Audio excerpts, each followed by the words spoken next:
എൻ്റെ ഇനിയുള്ള ഓരോ ദിവസത്തെ കുളിയും കേരളത്തിലെ ഭരണ സംവിധാനത്തിനെതിരായിട്ടാണ്. ഈ കുളി എൻ്റെ പ്രതിഷേധമാണ്. മോശമായ സ്ത്രീയും നല്ല സ്ത്രീയും ഈ ലോകത്തില്ല. ആരാ നിർവചിക്കാൻ? ആരാ നഗ്നത നിർവചിക്കാൻ? ഇരട്ടച്ചങ്കന്റെ ഭാര്യയൊക്കെ നോക്കൂല്ലാത്ത ഒരു സാധനവും എനിക്കില്ല. മന്ത്രി ബിന്ദുവിനില്ലാത്ത ഒരു സാധനവും എനിക്കില്ല.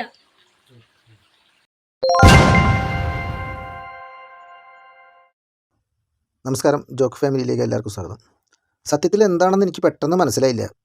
പെട്ടെന്ന് യൂട്യൂബ് തുറന്നു നോക്കി കഴിഞ്ഞപ്പോൾ ഒരാൾ നിന്ന് കുളിക്കുന്നു, പിന്നെ പെട്ടെന്ന് നിങ്ങളെ ഇത്തരം സംഭാഷണങ്ങളാണ് കേട്ടത്. എന്തായാലും ആളിത്തിരി കലിപ്പിലാണ്. സംഭവം അതിൻ്റെ വീഡിയോ ഒന്ന് പരിശോധിച്ചപ്പോൾ അദ്ദേഹം ഒരു കോളേജ് ലെക്ചറാണ്. കണ്ണൂർ എഞ്ചിനീയറിംഗ് കോളേജിലെ ഒരു ലെക്ചർ കൂടിയാണ്. മാത്രമല്ല ഒരു യൂട്യൂബ് ചാനലിൻ്റെ ഉടമസ്ഥതയും കൂടിയാണ് അവർ. അവരെക്കുറിച്ച് അവരുടെ വീഡിയോകളും പരിശോധിച്ചപ്പോൾ അവരെക്കുറിച്ച് മനസ്സിലായ സംഗതി, അവരുടെ യൂട്യൂബ് ചാനലിൽ മറ്റേ കഴുകുന്തോട്ടത്തിലും അവിടെ വെച്ചിട്ട് കുളിക്കുന്ന സീനുകളും കാര്യങ്ങളും ഒക്കെ നടത്തുന്ന ഒരു വ്യക്തിയാണെന്നുള്ളതാണ് മനസ്സിലാക്കാൻ സാധിച്ചത്.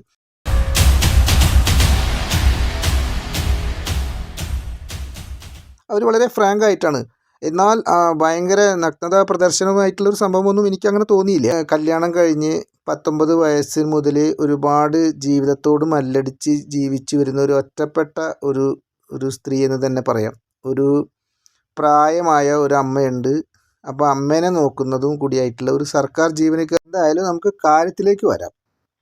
ജോലി ചെയ്യുന്ന സ്ഥാപനത്തിൽ നഗ്നത എഴുതി വെക്കുന്നവനെ പ്രൊട്ടക്ട് ചെയ്യുന്ന തെമ്മടിത്തരം ഭരണ സംവിധാനത്തിനെതിരെയുള്ള കുളിയാണ്.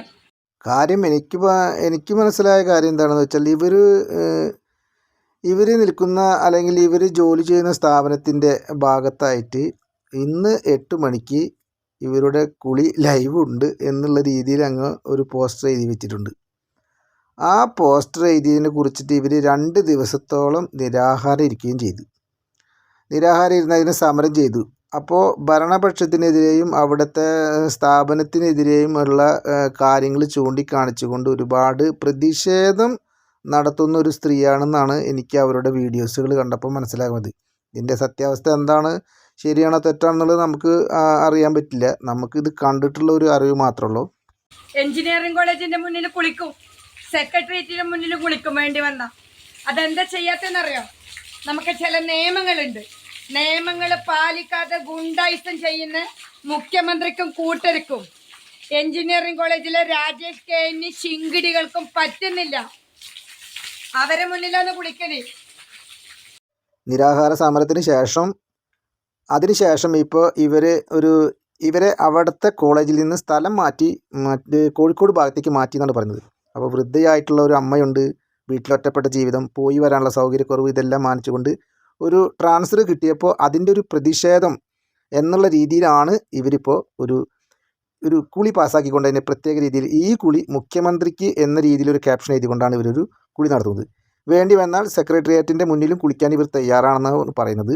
എഞ്ചിനീയറിംഗ് കോളേജിന്റെ മുന്നിൽ കുളിക്കും, സെക്രട്ടേറിയറ്റിന്റെ മുന്നിൽ കുളിക്കും വേണ്ടി വന്ന എഞ്ചിനീയറിംഗ് കോളേജിന്റെ മുന്നിൽ കുളിക്കും, സെക്രട്ടേറിയറ്റിന്റെ മുന്നിൽ കുളിക്കും വേണ്ടി വന്ന ഈ തുണിയില്ലാത്ത കുളിയും നിങ്ങൾ പ്രതീക്ഷിച്ചോ? പെട്ടെന്നുണ്ടാവും. ഇനിയത്തെ കുളിക്ക് ഈ തുണിയും ഉണ്ടാവില്ല.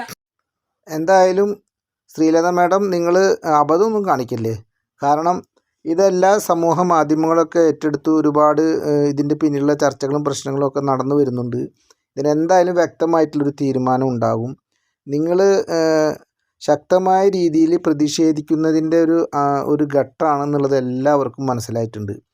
കാരണം ഒറ്റപ്പെട്ട് നിൽക്കുന്ന ഒരു സ്ത്രീ, പ്രത്യേകിച്ച് വിദ്യാഭ്യാസമുള്ളതും, അവരുടെ വീഡിയോസുകളൊക്കെ അവരുടെ ഇഷ്ടത്തിൻ്റെതായ രീതിയിൽ അവർ ചെയ്യുന്നുണ്ടെങ്കിലും അതിനെക്കുറിച്ചും ഒരുപാട് ആൾക്കാർ പ്രതികരിക്കുന്നുണ്ട്. അതൊക്കെ ഓരോരുത്തരുടെ ഇഷ്ടം. എന്നിരുന്നാലും സെക്രട്ടേറിയറ്റിൻ്റെ മുകളിലൊന്നും അല്ലെങ്കിൽ സൈഡിലും പോയിട്ടൊന്നും നിങ്ങൾ കുളിക്കുകയും കാട്ടൊന്നും ചെയ്യേണ്ട ഒരു ആവശ്യം വരില്ല. അതിന് മുൻപ് തന്നെ ഇതിൻ്റെ ഒരു തീരുമാനം ഉണ്ടാകും. എൻ്റെ പ്രതിഷേധം ഇനി നീ വിചാരിക്കണ്ട, ഞാൻ അടങ്ങിയിരിക്കുന്നു. എന്തായാലും അവരുടെ പ്രതിഷേധം വളരെ ശക്തമായ രീതിയിലാണ് അവർ പറഞ്ഞുകൊണ്ടിരിക്കുന്നത്. മുഖ്യമന്ത്രിക്കെതിരെയും അതുപോലെ തന്നെ മന്ത്രി ബിന്ദുവിനെതിരെയും കെ.എൻ. രാജേഷിനെതിരെയും ഒക്കെ അവർ ശക്തമായ രീതിയിൽ പ്രതിഷേധിക്കുമെന്നുള്ള രീതിയിൽ തന്നെയാണ് അവർ പറഞ്ഞുകൊണ്ടിരിക്കുന്നത്. എന്തായാലും ഒരു സർക്കാർ സ്ഥാപനത്തിൽ ജോലി ചെയ്യുന്ന ഒരു സ്ത്രീ എന്ന നിലയ്ക്ക് അവർ അവിടെയുള്ള കുറേ അട്ടിമറി സംഭവങ്ങൾ അല്ലെങ്കിൽ അവിടെ നടക്കുന്ന അനീതിയായിട്ടുള്ള കുറച്ച് കാര്യങ്ങൾക്ക് എതിരെ സംസാരിച്ചു എന്നാണ് അവരുടെ വീഡിയോയിൽ അവർ പറയുന്നത്. അത്തരം വീഡിയോകളിൽ സത്യമുണ്ടോ കഴമ്പുണ്ടോ എന്നുള്ളതിനെക്കുറിച്ച് വളരെയധികം പരിശോധിക്കേണ്ട ഒരു ഘട്ടത്തിലേക്ക് തന്നെയാണ് പോയിക്കൊണ്ടിരിക്കുന്നത്. കാരണം ഒരുപാട് എവിഡൻസുകൾ അവരുടെ കയ്യിലുണ്ടെന്നാണ് അവർ പറയുന്നത്. അപ്പോൾ അത് വെച്ച് സർക്കാരോ അതിന് വേണ്ടപ്പെട്ടവരോ ബന്ധപ്പെട്ടവരോ അത് നല്ല രീതിയിൽ പരിശോധിച്ച് നല്ല രീതിയിൽ അവരുടെ പ്രയാസങ്ങൾ എന്താണെന്നുള്ളത് കണ്ടറിഞ്ഞുകൊണ്ട് ഒരു സംവിധാനത്തിലേക്ക് എത്തുകയാണെങ്കിൽ വളരെ നല്ലതെന്നാണ് എൻ്റെ ഒരു അഭിപ്രായം. പിന്നെ അവരുടെ ബാക്ക്ഗ്രൗണ്ട് എന്താണ് അവരെന്താണ് എന്നുള്ളതിനെക്കുറിച്ചൊന്നും നമുക്ക് പറയാൻ സാധിക്കില്ല. കാരണം ചാനലുകളൊക്കെ കാണുമ്പോൾ നമുക്ക് വേറെ ഒരു ചെറിയ ഒരു എന്തോ നമ്മൾ പറയില്ല എന്ന മാതിരിയൊക്കെ നമുക്ക് തോന്നും.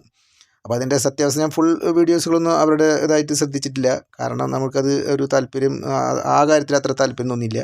പക്ഷേ ഒരു ഓഫീസിൽ നടക്കുന്ന ഒരു പ്രശ്നം അവിടെ തന്നെ ഒരാൾ പറയുമ്പോൾ അതിലെന്തോരം സത്യസന്ധതയുണ്ട് എന്നുള്ളതിനെ കുറിച്ച് പരിശോധിക്കുകയാണെങ്കിൽ അത്തരം കാര്യങ്ങൾ പുറത്തു വരാനുള്ള സാധ്യത വളരെ കൂടുതലാണ്. അപ്പോൾ അത് അറിയാനും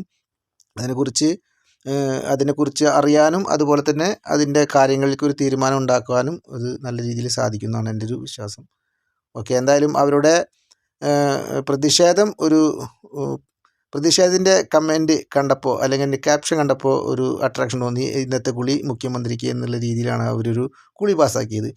അപ്പോൾ ഇനി വരും കാലങ്ങളിൽ ഏതൊക്കെ രീതിയിൽ ഇതിൻ്റെ പ്രതിഷേധം ഉണ്ടാകുന്നു എന്നുള്ളത് നമ്മൾ കണ്ടറിയേണ്ടിയിരിക്കുന്നു. എന്തായാലും നല്ല രീതിയിലാവട്ടെ എന്ന് നമുക്ക് പ്രാർത്ഥിക്കാം. അവർക്ക് ഒരു വിഷയമില്ലാത്ത രീതിയിൽ അത് സംഭവം ഒരു സ്ത്രീ എന്ന നിലയ്ക്ക് അവർ നല്ല രീതിയിൽ അത് സംഭവം ആരെങ്കിലുമൊക്കെ ഇടപെട്ട് നല്ല രീതിയിലാക്കട്ടെ എന്ന് നമുക്ക് ആശംസിക്കാം. എഞ്ചിനീയറിംഗ് കോളേജിലെ പ്രിൻസിപ്പാളും കൂട്ടാളികളും എൻ്റെ യൂട്യൂബിലെ നഗ്നത കാണിച്ചു തരണം. പിന്നെ ആ യൂട്യൂബിൽ കാണിച്ച നഗ്നതയെല്ലാം തന്നെ ആ സമയത്ത് ഇല്ലാത്ത നഗ്നതയിലേക്കാണ് ഇപ്പൊ കൊണ്ടുവന്നത്. അതിലും കൂടുതൽ നഗ്നതയിലേക്ക് സെക്രട്ടേറിയറ്റിലേക്ക് എത്തും. നിങ്ങൾ എൻ്റെ മേലെ ആരോപിക്കുന്ന നഗ്നതേൻ്റെ ഡബിൾ നഗ്നതയും കൊണ്ട് ഞാൻ സെക്രട്ടേറിയറ്റിലെത്തും. വെയിറ്റ് ചെയ്തോ നിങ്ങൾ. എന്തായാലും ശ്രീലത മാഡം എല്ലാവരും വെയിറ്റിങ്ങിലാണ്. നിങ്ങളുടെ കുളി കാണാനൊന്നുമല്ല, നിങ്ങളുടെ ഈ പ്രശ്നം നല്ല രീതിയിൽ പരിഹരിക്കാൻ വേണ്ടി മാത്രം എല്ലാവരും കാത്തിരിക്കുന്നു. Okay, by.